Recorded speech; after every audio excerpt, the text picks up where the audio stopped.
Prime Minister Justin Trudeau visited West Kelowna today. A lot of people happy to see him. The key question he was facing is what support this community and communities like it will get as they head into the rebuilding phase, and what sort of help they'll get to protect them from fires like this one in the future.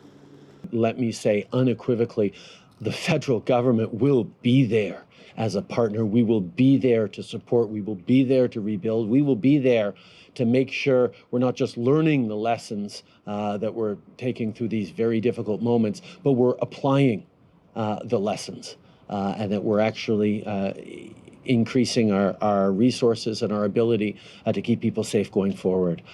This is a time for all Canadians to continue to pull together as they have been, and all orders of government are no different. We will continue rolling up our sleeves and being there to support each other. Are you satisfied with what you've heard from the Prime Minister about what federal support there might be as your community begins to rebuild? Well, I appreciate him being here. I really do. I think it's important for our community, important for him to see what's occurred here. But hopefully there'll be increased supports, and that's one thing I did ask the Prime Minister is support certainly in two areas. One is as far as grant funding for fire mitigation, like the Fire Smart program. Right now, through the province, it's a real cumbersome process, and so we have to apply every year. And it's a competitive process. And in 2022, we only received $200,000 for fire mitigation. That pales in comparison to the cost of suppressing a fire, like the Google Creek fire. So I expressed that to him. Said we need more help in that regard. We need investment. So I made that clear, as well as investment in emergency management programs, like, for example, the emergency support services, which really, it was broken this year.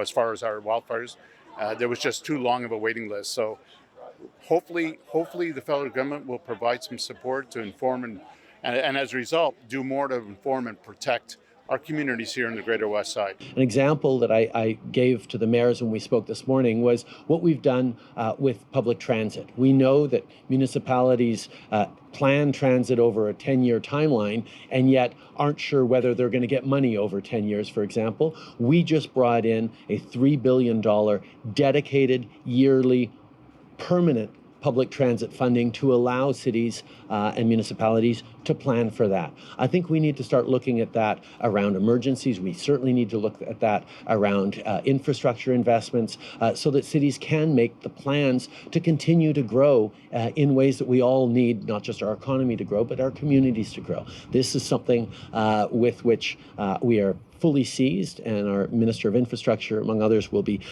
fully engaged with. And I look forward to continuing to work closely with provincial and municipal leaders in a collaborative way to respond to these challenges. Insurance is going to get more difficult for people to obtain, even for those who can obtain it. And we know that falls on all of us to be there for help, to help communities and individuals who've lost everything, who are having to rebuild.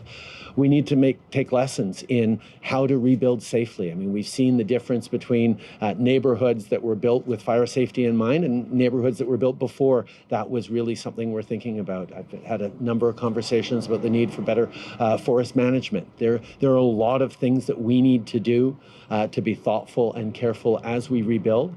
I think people understand that we're in different situations now, and we're going to have to be really thoughtful and careful about how we work together. I am happy that he's here.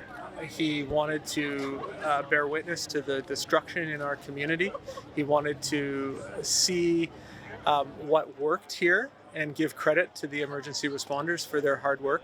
I was comforted by his visit, as were my people, and the public should take comfort as well. He shared with me that he wants to take the lessons learned from our event and see how those could apply across the country. And I have no doubt his comments on support for local governments and for the fire service will also form part of that as well going forward. There will need to be some big ideas, some big thoughts that come from this. The way that we've done business so far is good and it's right, but clearly the size of this event has eclipsed some of our current thinking, and we're going to need to go bigger. So a lot of people absolutely thrilled to see the Prime Minister, but questions about federal support for this community and others remain.